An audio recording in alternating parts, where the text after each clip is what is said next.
name is Crystal Brooks, and today I'm going to be giving an informative speech on pit bulls. Do you guys have any animals? Maybe you have reptiles or cats. I myself am a dog lover. I've had many breeds, from Great Danes and Rottweilers to Basenjis and Keeshonds. I've read a lot of books on many different breeds. I'm not a crazy dog freak or anything. I just love my animals. And I have a wonderful pit bull that's about a year old named Dodo. When was the last time you chose a pet or talked with your family about buying a pet? Or maybe you've had the topic of pit bulls brought up in your community or neighborhood. Did you have an opinion one way or the other? Usually people have one of three. Either they've had a bad personal experience and dislike the breed, no personal experience and don't care one way or the other, or they're a lover of all breeds and they like the pit bull. Today I'd like to clear up some misconceptions about the breed, separate a couple myths from facts, and explain why they are not vicious animals. Which brings me to my first point. Some people claim that the pit bull is simply a bad breed of dog. I don't believe there are any bad breeds of dogs. If you were looking for a new dog and were unsure what you wanted to own, what would some of the things you would look at?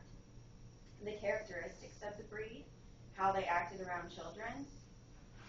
The American Pit Bull Terrier scored an 86% on the American Temperament Test Society breed statistics.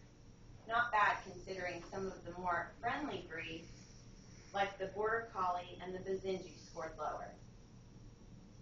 Some of the characteristics of them are that they are protective and loyal and eager to please their owner.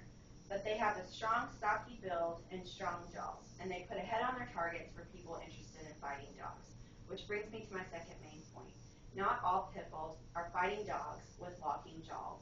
Only an estimated 0.3% of people still fight dogs. They're in Chicago, and they're usually criminals and drug dealers. Dr. Lear Brisbane of the University of Georgia wrote, "The studies which have been conducted of the structure of the skull, mandibles, and teeth of pit bulls show that in proportion to their size, their jaw structure is no different than any other breed of dog. There is absolutely no evidence for any kind of locking mechanism unique to the structure of the jaw and or teeth of the American Pit Bull Terrier." Anti-pit bull protesters argue that although there is no proven locking mechanism, they have a unique style in which they hold and shake their victims.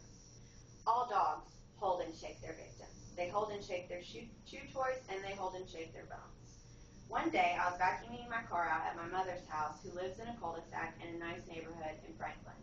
There's a golf course at the end of the cul-de-sac, and I witnessed a greyhound pick up our neighbor's cat Lucky, take it to the end of the street, and shake it violently until it was killed. Do I think greyhounds are vicious animals or that they should be banned from our neighborhood? No, I do not. I think that normally Lucky was an antagonistic cat and the greyhound caught her on a bad day. Or she caught the greyhound on a bad day, excuse me. Which brings me to my last main point. At some point, you will eventually talk about this very subject. It's almost unavoidable. And there's two sides to the story. Most people that don't like pit bulls assume that their children are in danger around them. The odds of your child being attacked by a pit bull are laughable. What's even more sad is that 2,000 children every year are killed by a parent or guardian due to neglect or abuse. Your child is almost 800 times more likely to be killed by a parent or guardian than by a pit bull. In conclusion, I want to remind you that pit bulls are not dangerous, vicious fighting machines. Last year, there was an excerpt from a newspaper in my developmental writing textbook I want to quote from. The article was written by a woman named Carrie Daughtry.